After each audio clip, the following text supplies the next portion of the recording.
हरिः ओम श्री गुरुभ्यो नमः हरिः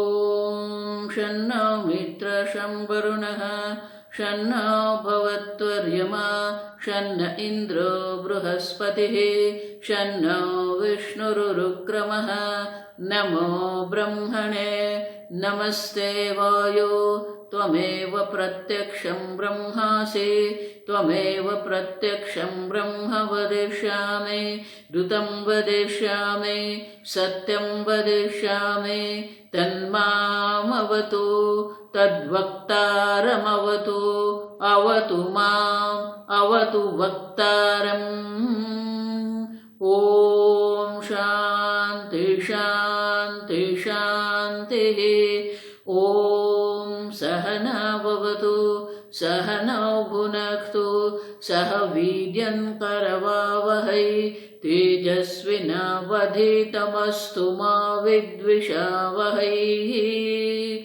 ॐ शान्ति शान्ति शान्तिः सदाशिवसमारम्भां शङ्कराचार्यमध्यमाम् अस्मदाचार्यपर्यन्तां वन्दे गुरुपरम्पराम्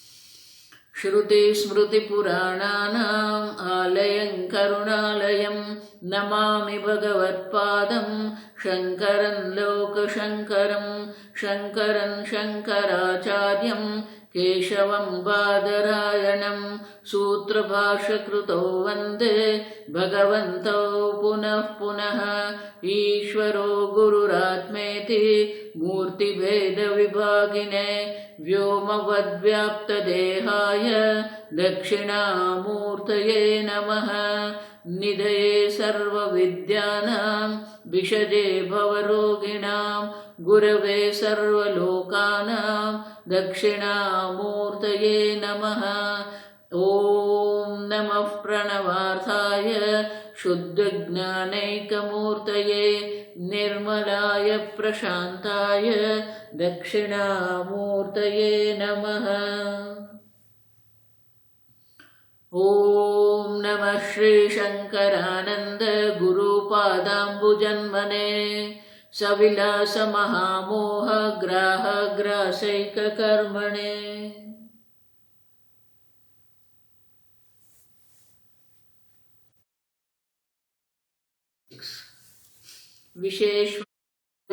विषयेष्वभिलब्धेषु तदिच्छो परमे सति अन्तर्मुखो मनोवृत्तौ आनन्दः प्रतिबिम्बति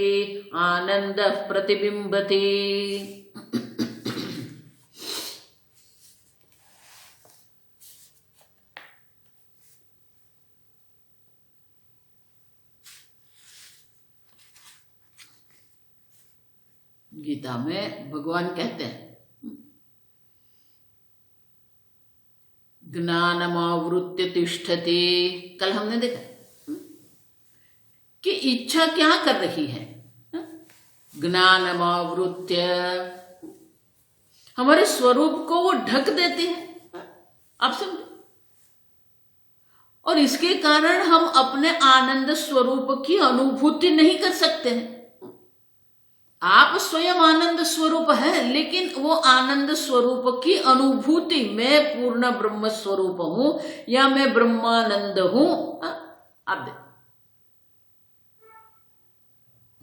पिछले पंचक में हमने देखा ब्रह्म अहमस्मि, लेकिन वो ब्रह्म आनंद स्वरूप है। तो वो ब्रह्म अगर आनंद स्वरूप है, तो जब ब्रह्म अस्मि हम कहते हैं तो वो आनंद की अनुभूति भी हमारे मन में होनी चाहिए। लेकिन हमारी इच्छा जो है वो आवृत करके बैठी है। तो हमारी ही अनेक प्रकार की इच्छा जो है वही है, ये आवृत करके बैठ गई है। स्त्री की इच्छा, पुत्र की इच्छा, धन की इच्छा, विषय की इच्छा। अब और इसलिए हमें वो आनंद की अनुभूति होती ही नहीं है। लेकिन जब इच्छा की पूर्ति होती है, देखो ये बहुत सुंदर है, हम ऐसा सोचते हैं कि इच्छा की पूर्ति से हमें आनंद मिलता है। आम खाने की इच्छा हुई, आम खाया और मुझे आनंद मिला। देखो ये हमारी एक सर्वसामान्य बात है, सब यही सोचते हैं, आप समझ। लेकिन इच्छा की पूर्ति जो है वो हमें दुख सुख नहीं देते रही है। वही यहां कह रहे हैं, विशेषु अभिलब्धेषु विषय की प्राप्ति होती है। तो विषय की प्राप्ति जब होती है हमें, तो वो जो इच्छा जो है, इच्छा उपरमे सती, हम सोचते हैं कि इच्छा की पूर्ति हो गई, इच्छित विषय की हमें प्राप्ति हो गई, वो हमें सुख दे रहा है। अब देखो, लेकिन वो हमें सुख नहीं दे रहा है। अब देखो, इच्छा की पूर्ति होने माने कि इच्छित विषय की प्राप्ति जब हमें होती है और हमें आनंद की जो अनुभूति होती है, बीच में और एक है। देखो ये बहुत सुंदर है कि बीच में क्या होता है, मध्य में कुछ हो रहा है जिसके कारण हमें आनंद की अनुभूति होती है। विषय की प्राप्ति से आनंद उत्पन्न नहीं हुआ है, वही यहां कह रहे हैं। देखो ये हमारे विचार, हमारी बुद्धि, हमारे अंतःकरण के सूक्ष्म विश्लेषण वेदांत करता है। आपको बुद्धि के पर जाने की आवश्यकता नहीं है, आपको मन के पर जाने की आवश्यकता नहीं है। आपके मन का ही आप विश्लेषण करो, आपकी बुद्धि, आपके विचार, आपकी वृत्ति। अब देखो, तो आपकी वृत्ति का या आपके ज्ञान की प्रक्रिया का आप विश्लेषण करो। आगे हम देख के गए कि जब हम पुष्प देखते हैं तो हम सोच रहे हैं कि पुष्प का ज्ञान मुझे हो गया, लेकिन ऐसा नहीं है। पुष्प का ज्ञान जब हमें होता है तो हमने देखा कि वहां दो प्रक्रिया है, विषय व्याप्ति है और वृत्ति व्याप्ति। आप देखो, पहले पुष्पाकार वृत्ति होती है और पुष्पाकार वृत्ति को आप साक्षी चैतन्य जो है वो प्रकाशित करते और फिर कहते हैं हम पुष्पम जानामि। अब देखो, तो पुष्पाकार वृत्ति जो है वो आवरण करनारी अविद्या जो है, वो आवरण करनारी जो अविद्या है उनकी निवृत्ति करते। फिर हम कहेंगे मैं पुष्प जानता हूं। उसी प्रकार से जब इच्छा की पूर्ति होती है और इच्छित विषय जब प्राप्त होता है हमारे, तो सीधे सीधे हमें आनंद की अनुभूति नहीं हो रही, बीच में कुछ हो रहा, मध्य में कुछ हो रहा है। और इसलिए कहते हैं कि जब इच्छित विषय की प्राप्ति होती है, विषयेषु अभिलब्धेषु सती, इच्छित विषय की प्राप्ति हो जाती है, तुरंत क्या हो जाता है, हमारे स्वरूप को आवरण करनारी जो इच्छा है, इच्छा उपरमे सती, तद इच्छा, तत्तद विषय की हमारे मन में जो इच्छा है वो इच्छा के ऊपर निवृत्ति हो जाती है। तो हमारे स्वरूप को आवृत्त करने वाली जो इच्छा है वो देखो, पहले 5 सेकंड की ऐड थी, अब 15 सेकंड की आती है, इसलिए आपको भी थोड़ा धैर्य रखना पड़ेगा। मुझसे जो हो सकता है सब मैं कर रही हूं यहां पर। अब 15 सेकंड की आती है, इसलिए आपको थोड़ा धैर्य रखना। आप ऐसा मत मानना कि बंद हो गया। तो विषय की प्राप्ति जब हमें होती है तब हमारी इच्छा की निवृत्ति होती है। अब जब इच्छा की निवृत्ति, इच्छा उपरमे सती, आप देखो श्लोक में, तो इच्छा की जब निवृत्ति हो जाएगी तो फिर क्या होगा, अंतर्मुख मनोवृत्त आनंद प्रतिबिंबती। मन में इच्छा नहीं रही, मन सात्विक है, निर्मल है, तो वही मन में क्या होगा, जब इच्छा की निवृत्ति हो गई तो मन में जो बहिर्मुखता थी वो निकल गई, अंतर्मुख मन बन गए। अब देख, इच्छा की पूर्ति के कारण, इच्छा की निवृत्ति के कारण, दो बात हुई ना।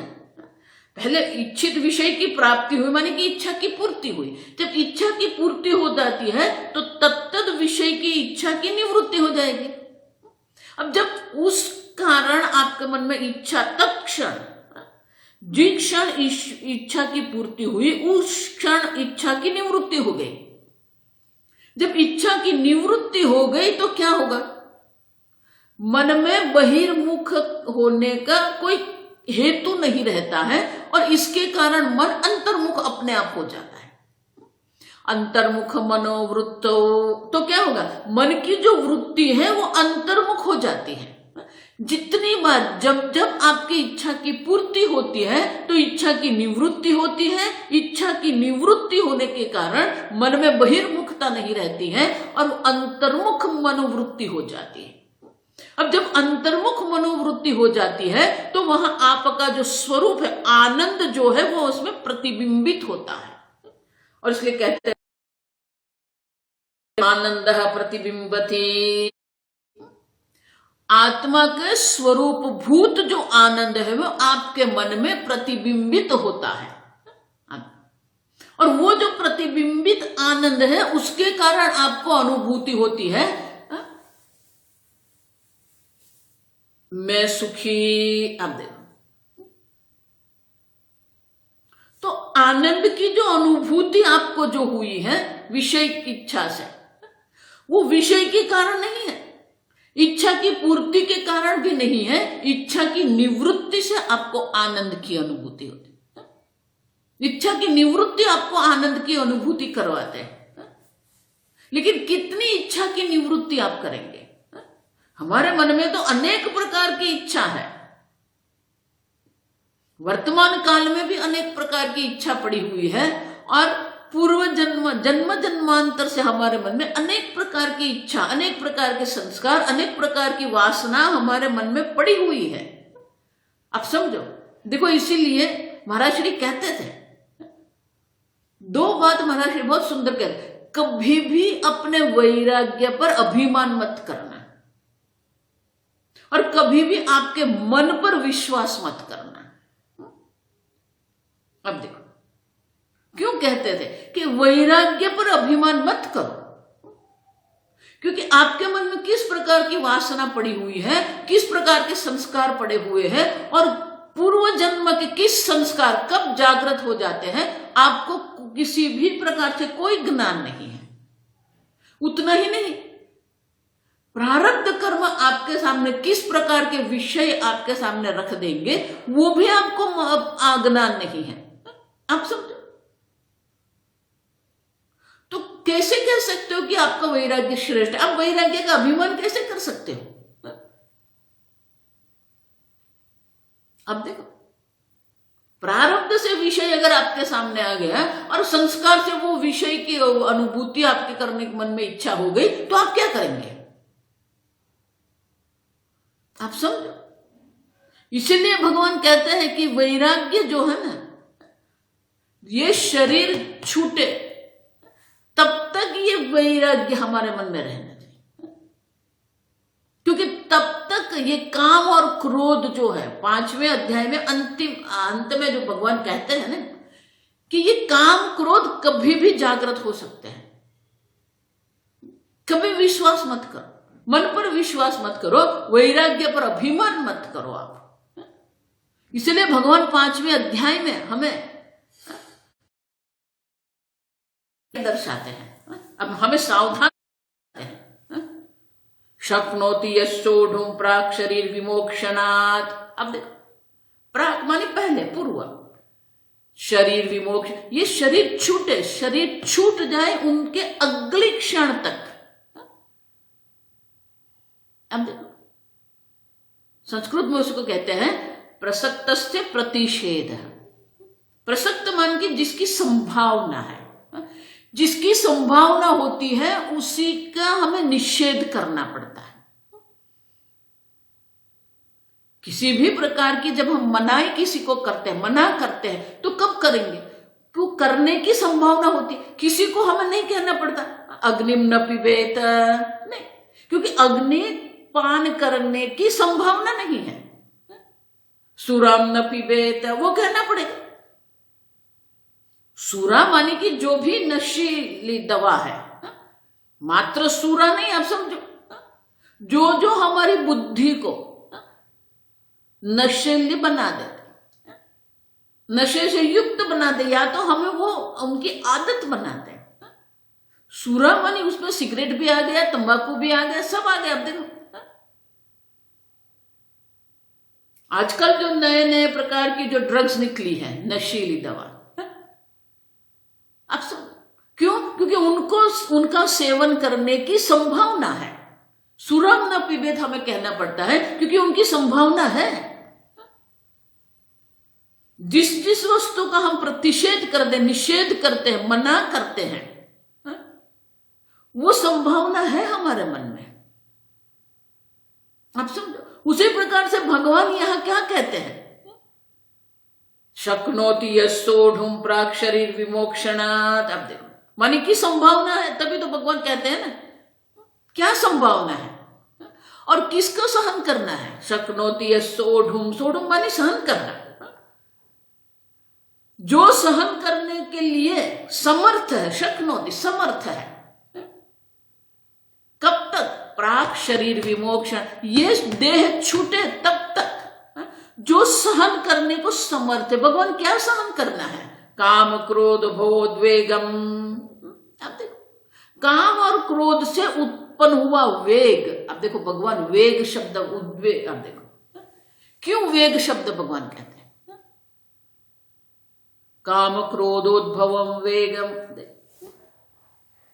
काम से उद्भवित वेग जो है, काम ऐसे नहीं है। आप देखो, मन पर इसलिए विश्वास मत करो।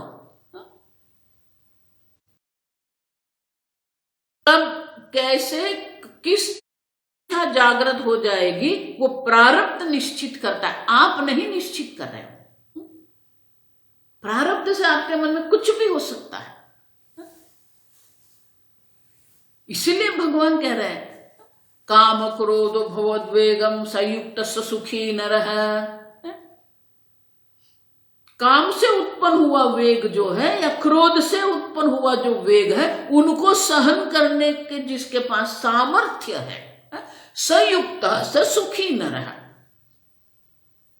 माने कि ये शरीर छूटे, देह छूटे, उनके अगले क्षण तक ये काम का वेग संभव है, क्रोध का वेग संभव है। आप समझो, इसलिए कभी अपने वैराग्य पर बहुत अभिमान मत करना ना। नहीं नहीं, बहुत लोग मुझे बोलते हैं, नहीं मुझे तो कुछ नहीं होता, जो होता है। बोलना एक बात होती है, मन में वैराग्य की भावना रखना दूसरी बात होती है। आप समझे? देखो इतने, ये आप देखो, ये भागवत जो है ना, भागवत सही में भगवान की कथा नहीं है। आप समझो ठीक से, भगवतः अयम इति भागवतः, जो भगवान के हैं, जो भगवान के भक्त हैं, उनकी कथा यहां पर है। वो कथा जो है ना, भक्त की कथा यहां पर है। और वह क्या दर्शाते हैं कि एक छोटी सी, एक छोटा सा अनुचित कर्म भी आपको क्या करवा सकता है। आप समझो, आप जिसको बोल रहे हैं ना कि बहुत छोटा है, वो अल्प नहीं है। आप समझो, आप जब पर्वतारोहण कर रहे हैं तो कितना ही बड़ा पर्वत होगा, कितना ही महान वो पर्वत है, तो पर्वत के कारण आप कभी भी, आपका पतन नहीं होता है। आपका जो पतन होता है वो छोटे कंकड़ के कारण होता है। एक छोटे कंकड़ पर आपका पैर पड़ गया और आप फिसल जाते हैं। आप समझो ये। इसीलिए उड़िया बाबा कहते थे जो सावधान है वही साधक है। मन पर विश्वास मत करो, वैराग्य पर अभिमान मत करो, क्योंकि कभी किसी भी प्रकार की इच्छा आपके मन में हो सकती है। आप समझे? और इसीलिए भगवान को कहना पड़ा काम क्रोध भवोद्वेगम शक्नोति यस्सोढुम। अब देखो, तो मन में अनेक प्रकार की इच्छा है और जन्म जन्मांतर से अनेक प्रकार के विषयों का संस्कार लेके हम आए हैं, और इसीलिए सर्व प्रकार की इच्छाओं की निवृत्ति करना संभव नहीं है। आप समझो, अगर आप सोच रहे हो कि यहां भगवान कह रहे हैं, यहां विद्यारण्य मुनि कह रहे हैं कि इच्छा की जब पूर्व विषय, इच्छित विषय की जब हमें प्राप्ति होती है तो वो विषय की इच्छा की निवृत्ति हो जाती है और मन अंतर्मुख हो जाता है और आत्मस्वरूप की अनुभूति होती है, तो हम इच्छा की पूर्ति करेंगे। करो, कितनी इच्छा की पूर्ति आप करेंगे? अब समझो, ये एक वास्तविकता है कि इच्छा की पूर्ति से, विषय, इच्छित विषय की प्राप्ति से आपको आनंद की अनुभूति नहीं होती है, लेकिन इच्छा की निवृत्ति जब हो जाती है तो आवरण की निवृत्ति हो जाती है, जिसके कारण मन अंतर्मुख हो जाता है और अंतर्मुख मन में आप जो स्वरूपभूत आनंद है वो प्रतिबिंबित होता है और आपको आनंद की अनुभूति होती है। पूज्य स्वामी जी इसलिए हमेशा कहते थे मात्र और मात्र सुषुप्ति में ब्रह्मानंद की अनुभूति नहीं है। जब भी आपकी इच्छा की पूर्ति होती है तब भी आपको जो अनुभूति हो रही है वो प्रतिबिंबित ब्रह्मानंद की अनुभूति है। आप देखो, जिस प्रकार से सुषुप्ति से आप जागृत अवस्था में आते हैं तो वो वासना, ब्रह्मानंद की वासना की अनुभूति आपको होती है, उसी प्रकार से इच्छा की जब पूर्ति होती है और इच्छा की निवृत्ति हो जाती है तो वो प्रतिबिंबित ब्रह्मानंद की अनुभूति आपको होती है। इनका अर्थ क्या हुआ कि जब जब आपकी इच्छा की पूर्ति होती है और आपको जब भी आनंद की अनुभूति होती है वो विषय आनंद की नहीं है, वो प्रतिबिंबित आनंद की अनुभूति है।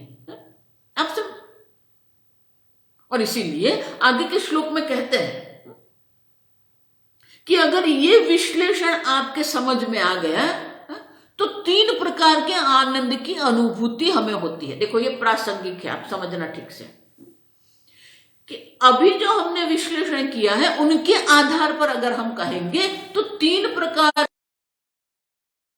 विश्लेषण किया, उनके आधार पर देखते हैं 3 प्रकार की अनुभूति, 3 प्रकार के आनंद की अनुभूति हमें होती है दैनिक जीवन में। तो आगे के श्लोक में कहते हैं ब्रह्मानंदो वासना च, ब्रह्मानंदो वासना च, प्रतिबिंब इति त्रयम्, प्रतिबिंब इति त्रयम्, अंतरेण जगत्यस्मिन्, अंतरेण जगत्यस्मिन्, आनंदो नास्ति कश्चन, आनंदो नास्ति कश्चन। पहला आनंद है स्वरूप का, ब्रह्मानंद है। वही ब्रह्मानंद का जो संस्कार है, तो सुषुप्ति अवस्था से जब हम जागृत अवस्था में आते हैं तो आरंभ के थोड़ी क्षणों तक आपको वो ब्रह्मानंद की वासना रहती है, संस्कार रहते हैं, उसको कहते हैं ब्रह्मानंद की वासनानंद है। उसी प्रकार जब विषय की पूर्ति होती है, इच्छा की पूर्ति होती है और इच्छा की निवृत्ति हो जाती है तो अंतर्मुख मन में वो प्रतिबिंबित आनंद की अनुभूति है। और इसीलिए कहते हैं ब्रह्मानंद वासनानंद च प्रतिबिंबानंद इति त्रयम्, अंतरेण जगति अस्मिन् आनंद नास्ति कश्चन। अंतरेण माने उनके बिना, ये जगत में ये तीन प्रकार के ही आनंद है, इससे अन्य आनंद, इससे भिन्न, अंतरेण माने इससे भिन्न अन्य कोई आनंद नहीं है। जगत अस्मिन जगत, इस जगत में इससे अन्य कोई आनंद नहीं है। ये जगत में तीन प्रकार के ही आनंद है, ब्रह्मानंद है, वासनानंद है और प्रतिबिंबित आनंद है।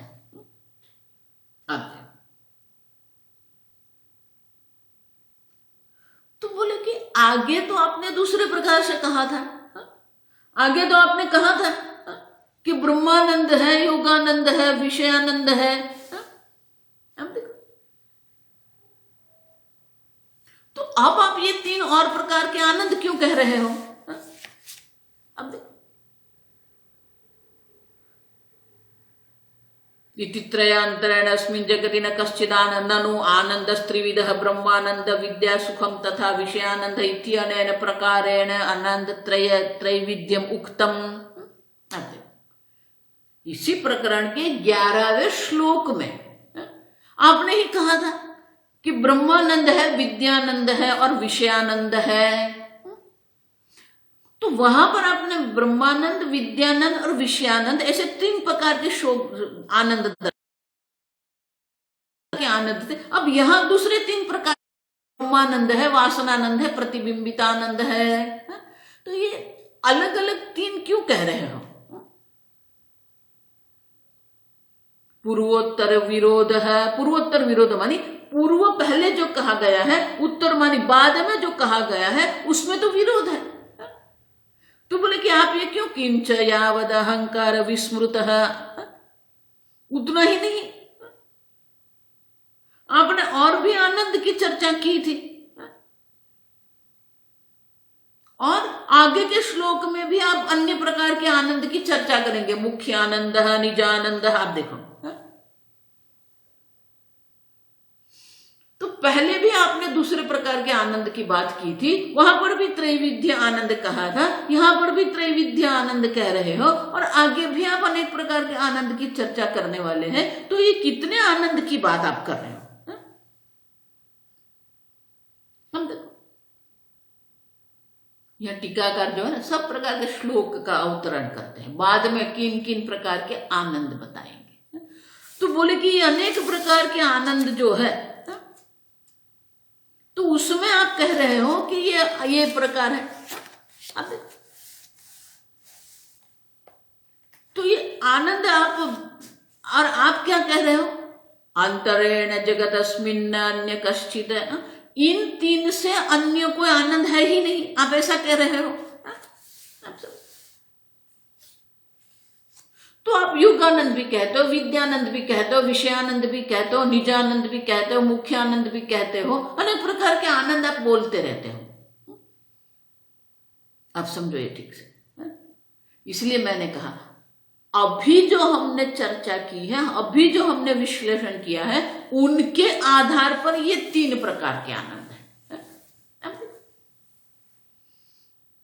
और आगे जो कहा ना, तो ब्रह्मानंद जिसको कहते हैं, उसी में मुख्यानंद और निजानंद भी आ जाएंगे।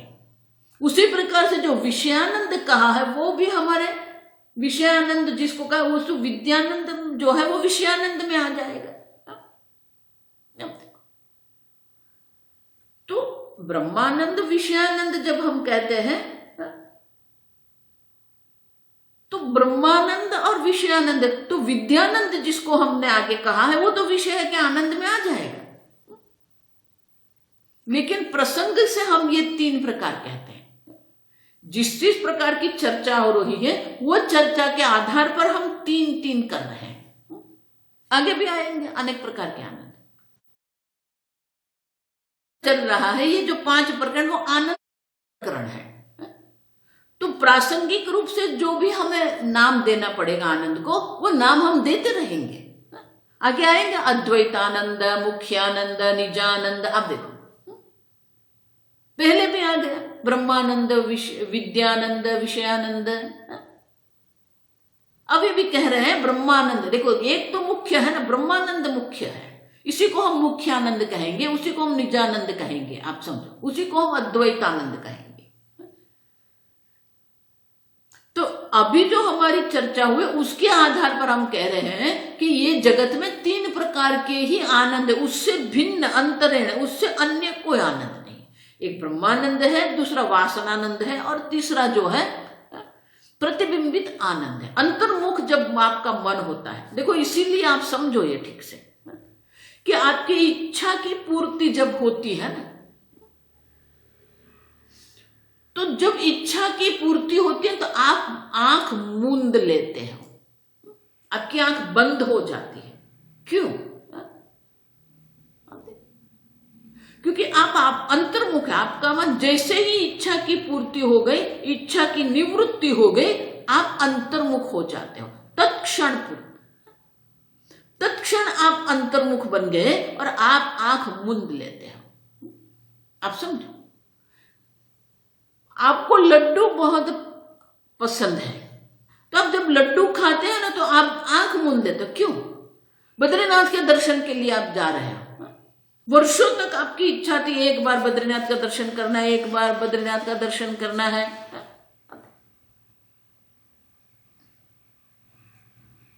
और ऐसे आपको एक अवसर प्राप्त हो गया, आप बद्रीनाथ गए, वहां बहुत ठंड है, प्रतिकूलता है वहां पर, अब दर्शन करने गए। जैसे ही आप बद्रीनाथ भगवान के सामने खड़े रहते हो ना, क्या करते हो आप? अब देखो, आप कह रहे हो मैं बद्रीनाथ के दर्शन के लिए गया, जैसे ही दर्शन होते आप क्या करते हो? आंख मूंद के आप प्रार्थना कर रहे हो। क्यों? क्योंकि जो दर्शन की इच्छा थी ना, जैसे ही दर्शन कर हुआ हमें, वो इच्छा की निवृत्ति हो गई, मन अंतर्मुख हो गया, आप अपने साथ हो।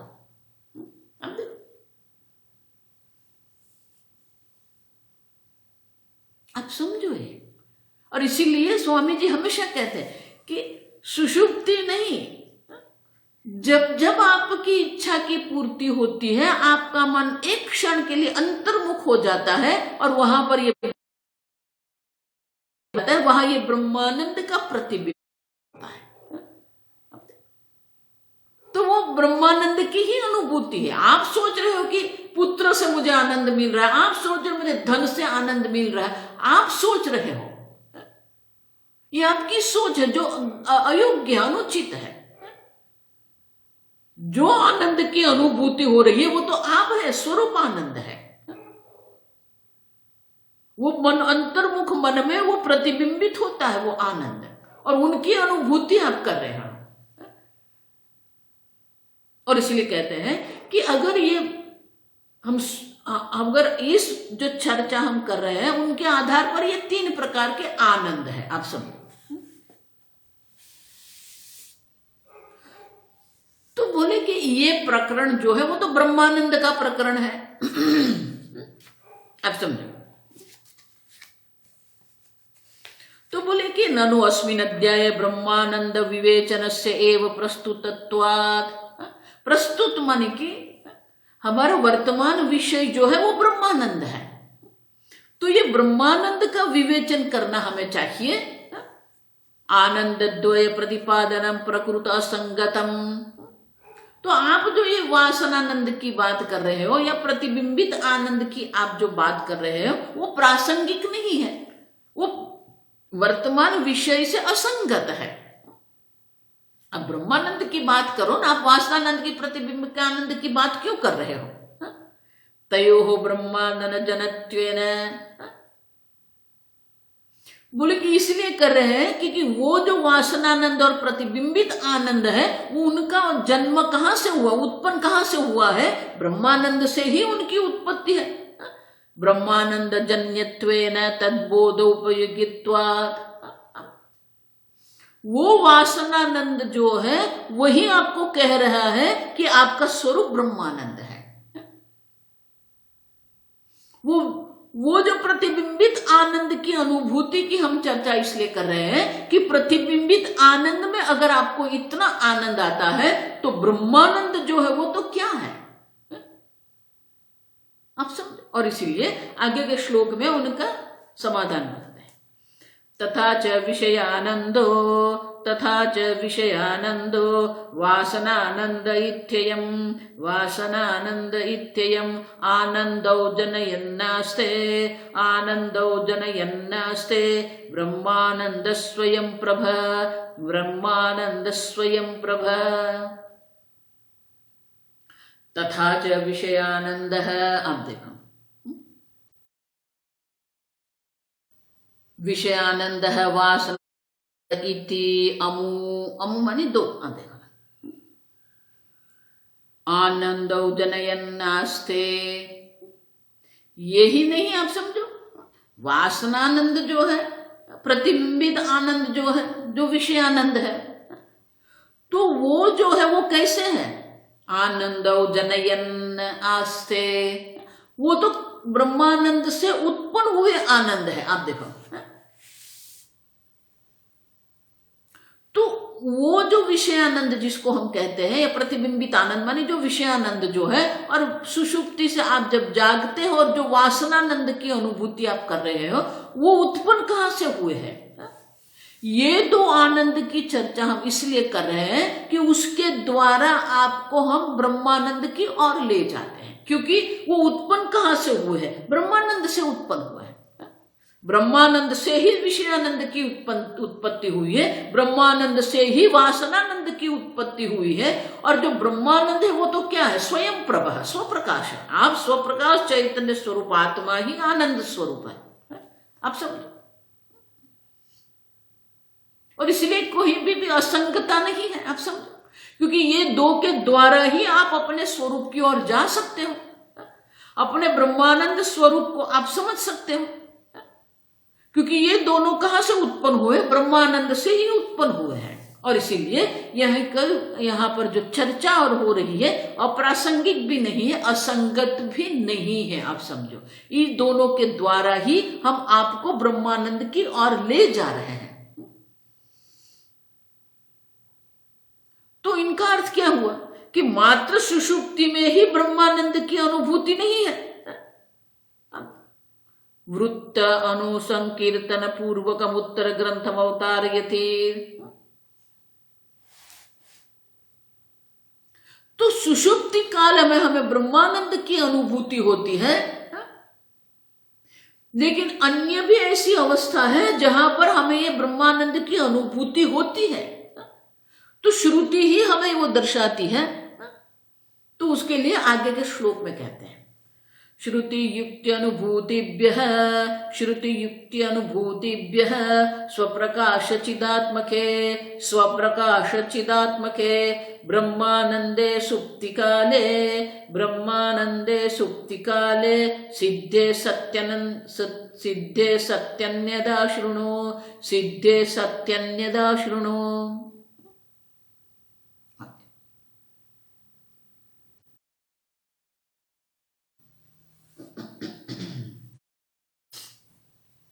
श्रुति युक्ति अनुभूति भी। आप देखो, तीन प्रकार से श्रुति के द्वारा भी सुषुप्ति काल में ब्रह्मानंद की अनुभूति होती है।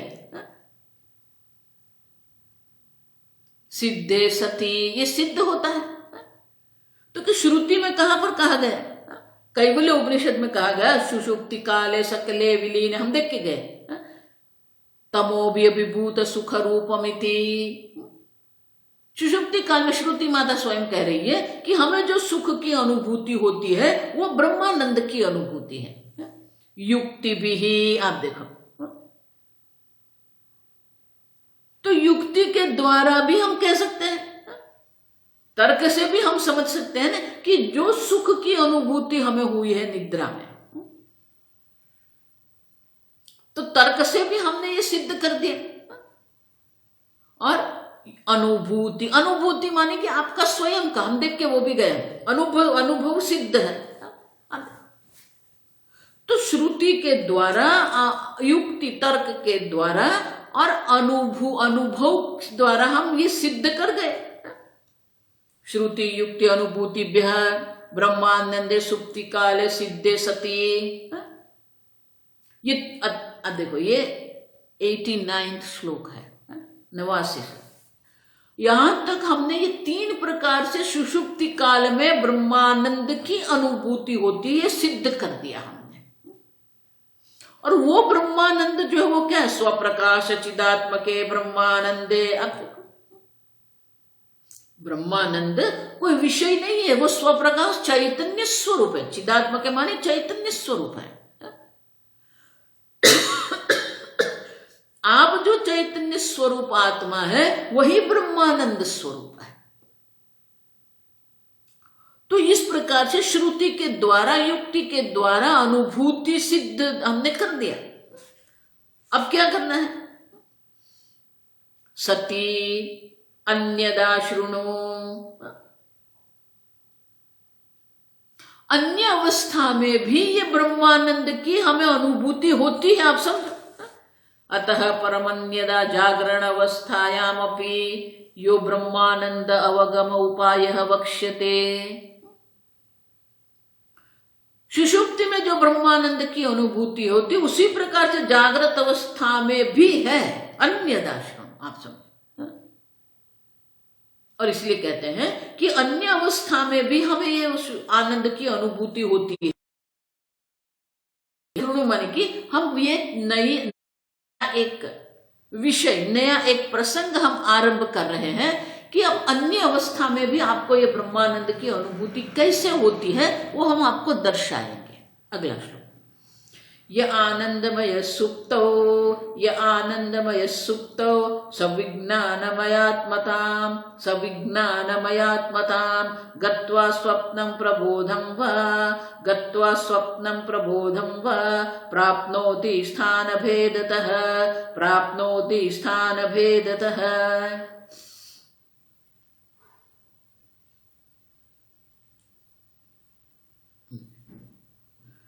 सुषुप्तौ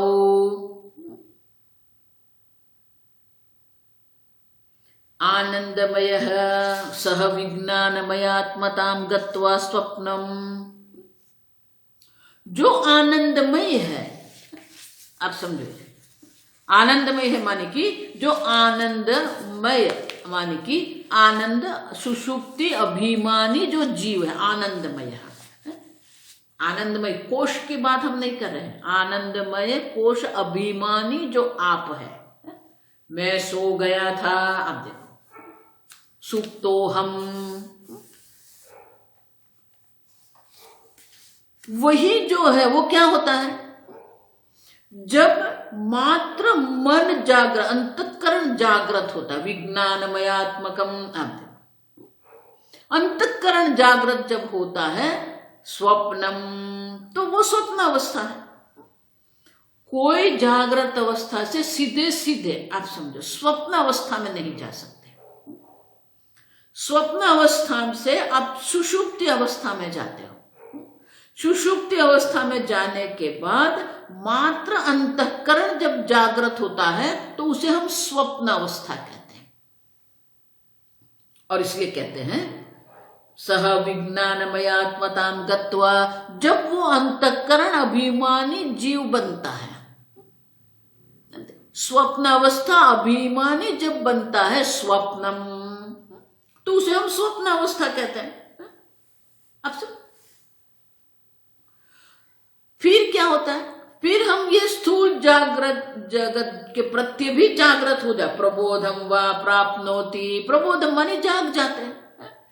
इस जागृत अवस्था में जब हम आते हैं तो कहते हैं आनंदमय अभिमानी से हम विज्ञानमय अभिमानी बनते हैं, फिर जागृत अभिमानी बनते हैं।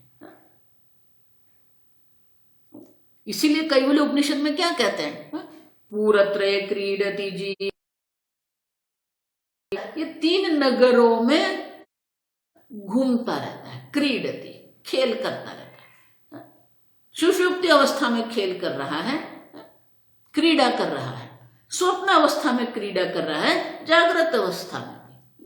पूरत्रय क्रीडति जीव, आप देखो, ये 3 अवस्था में आप घूमते रहते हो। तो कहते हैं आनंदमय अभिमानी जब है वो सुषुप्ति अवस्था है आपकी। विज्ञानमय आत्मा माने कि विज्ञानमय में आप अभिमान करके बैठे, अहम बुद्धि करके बैठे हैं, तब वो आपकी स्वप्न अवस्था है। और देहाभिमान जब आपको होता है वो आपकी जागृत अवस्था है। अब समझो। और इसलिए कहते हैं कि ये आनंदमय अभिमानी अवस्था अभिमानी है, उसी प्रकार से बुद्धि में अभिमान करके बैठा है। तो ये तीन प्रकार से हम अनुभव कर रहे हैं स्थान भेदतः। अब देखो अंतिम शब्द क्या है, प्रबोधम व प्राप्नोति स्थान भेदतः। तो स्थान भेद के कारण हमें ये तीन प्रकार के अनुभव होते हैं। एक सुषुप्ति अवस्था जो अव्यक्त अवस्था है।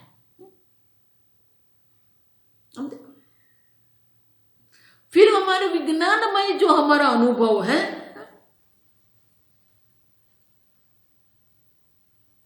वो हमारी स्थान भेद माने कि हमारी बुद्धि में, अब देखो कंठ में रहता है। स्वप्न अवस्था जो होती है उसमें जो हमारे कंठ में जो हीता नाड़ी है,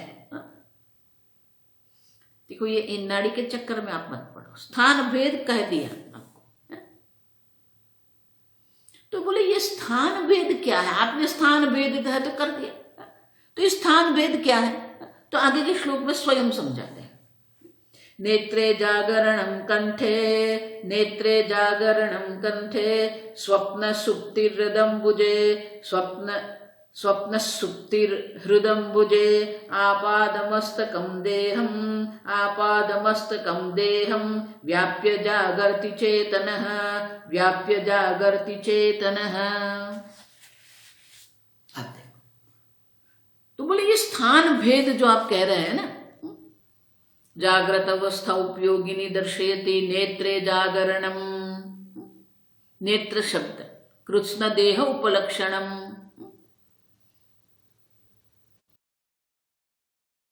आप जीव माने ये देह अभिमान बैठा हुआ जो है ना वो जीव आप। तो बोले जागृत अवस्था में आप जो है वो कहाँ रहते हैं, नेत्रे, नेत्र माने संपूर्ण देह में। आप समझो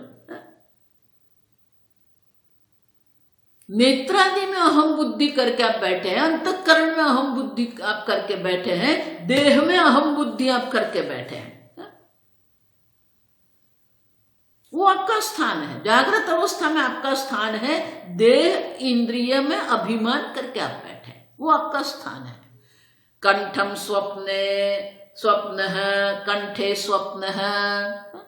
स्वप्न में हीता नाड़ी है, हीता नाम की जो नाड़ी है वहां आपका स्थान है। स्वप्न अवस्था में आपका स्थान, कंठ में जो नाड़ी है वो आपका स्थान है। और सुषुप्ति ही हृदयम्बुजे, सुषुप्ति काल में आपका जो स्थान है वो हृदय आकाश में, हृदय कमल में आपका स्थान है।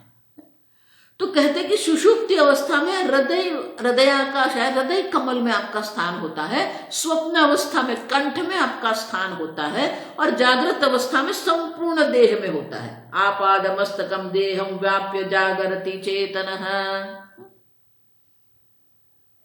जागृत अवस्था में संपूर्ण आपाद मस्तक, पाद से मस्तक तक संपूर्ण देह में व्याप्त हो के आप जागृत अवस्था अभिमानी जीव बनते हो। तो ये तीन प्रकार के स्थान के भेद हैं। आप देखो समझ गए, जागृत अवस्था में देह संपूर्ण देह में व्याप्त हो के आप जीव रूप देह जागृत अवस्था अभिमानी जीव बनकर आप व्यवहार कर रहे हैं। स्वप्न में कंठ में हीता नाम की जो नाड़ी है वहां रहकर आप स्वप्न जगत का अनुभव करते हैं। और सुषुप्ति अवस्था में, सुषुप्ति अवस्था अभिमानी बनकर हृदय कमल में रहकर आप सुषुप्ति अवस्था की अनुभूति करते हैं। तो ये स्थान भेद है। अब सब तो बोले कि जागृत अवस्था में आपने जो कहा कि संपूर्ण देह में व्याप्त होकर जागृत अवस्था अभिमानी जीव बनकर आप व्यवहार कर रहे हैं, तो उनके लिए दृष्टांत देते हैं। बहुत सुंदर आप समझ, तो वो दृष्टांत हम कल देखेंगे।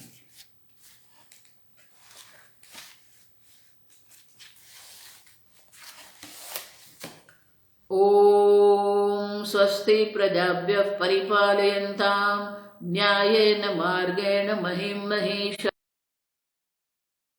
शुभमस्तु नित्यं लोक समस्ता सुखिनो भवन्तु काले वर्षतु पर्जन्यः पृथिवी सस्यशालिनी देशोऽयं क्षोभरहितः ब्राह्मणाः सन्तु निर्भयाः ॐ सर्वेषां स्वस्तिर्भवतु सर्वेषां शान्तिर्भवतु सर्वेषां पूर्णं भवतु सर्वेषां मङ्गलं भवतु सर्वे भवन्तु सुखिनः सर्वे सन्तु निरामयाः सर्वे भद्राणि पश्यन्तु मा कश्चित् दुःखभाग् भवेत् असतो मा सद्गमय तमसो मा ज्योतिर्गमय मृत्योर्मा अमृतङ्गमय ॐ पूर्णमदः पूर्णमिदं पूर्णात् पूर्णमुदच्यते पूर्णस्य पूर्णमादाय